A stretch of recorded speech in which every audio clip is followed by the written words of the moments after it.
story talks about local food, sustainability and you. The average Canadian is about 40 years old. Some say life begins at 40. But the lives we're going to talk about, namely yours, began a few decades ago. There's two numbers you need to know about what was happening then compared to what is happening now.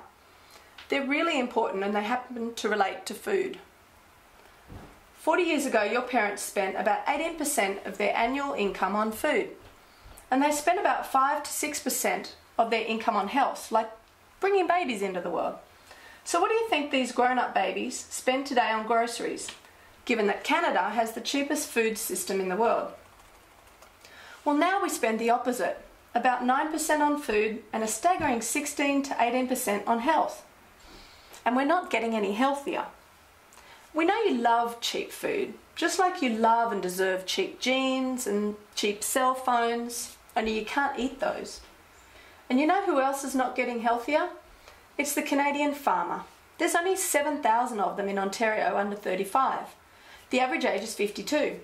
Now, if they had to feed us all without imported food, Ontario's farmers would have to feed about 1,800 people each. That's a lot, even for those under 35s who are fit and strong. And you know, the average farmer in 2008 earned net minus $20,000 a year. Most need off-farm jobs to subsidise their farming habit. And what about some statistics about farmland? About half of southern Ontario's agricultural land is now under housing. And even with our marvellous green belt, we're paving over it in so many places.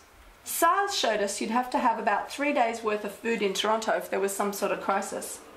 Our food comes from an average 2,000 to 4,000 kilometres away, by sea, by air, by road, by rail. Food accounts for about 30% of our total greenhouse gas emissions. No wonder there's plenty of talk now about how for every pair we export, we import 60. Suddenly it's all around us. Why are we talking about food all of a sudden? Well, think about it. If food is so cheap, how will big corporations make money in the future from agriculture? Can they increase production on depleted soils just by using bigger machinery, more technology, more expensive fertilizers? No. This is where things get really ugly. The so-called food crisis is being played out by the GMO corporations, that's genetically modified organisms. Once upon a time, people made money owning factories, and now people make more money owning ideas and knowledge. And since you can't patent plants and animals that already exist, although some people have tried, you have to make new ones that people want and can get only from you. Ka-ka-ching! What was wrong with the old ones? You know, in 1900 there were 1,000 different types of apples on the North American market. There was the duckbill, 40 shillings, Fairy Queen, Bolero, Alexander, Bismarck, Chestnut Crab, Cheddar Cross, Northern Lights, Pixie Crunch, Sweet Gourmet and Tallow. Just to name a few. You only see 3 or 4 varieties now. Biodiversity is being threatened by GMO companies who seek to control the range of foodstuffs available to us and monopolise the ownership of food. That's what we're up against, the systems of big ag.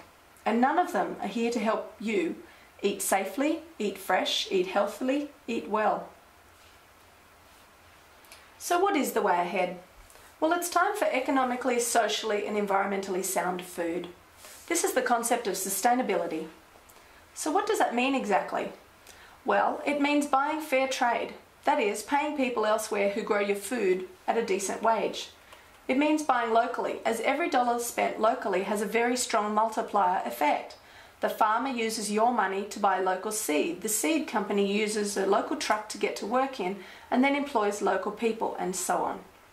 It means buying regularly for efficiency, removing complex supply chains and cold storage, which encourages a shorter path from farmer to eater. It means buying organic, minimising inputs to give you maximum health. And it means relationships. The farmer, the market, the distributor, the retailer, restaurateur, or customer shares in the process. Believe it, it means seasonal and fresh, so valuable nutrients are not lost.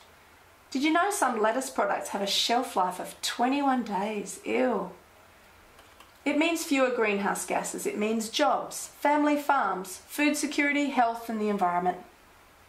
Food's actually the second largest employer in Ontario. Production, sales, restaurants, schools, hospitals. There's a huge multi-use demand. And we know that 91% of you say you'd buy more local foods if they were more readily available. Half of you regularly check labels and try at least one local food per week.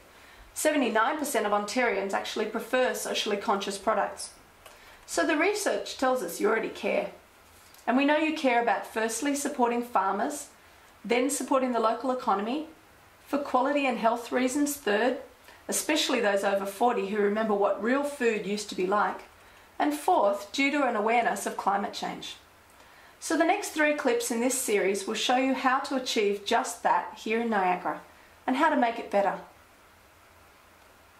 Brought to you by Commonplace Eco Village.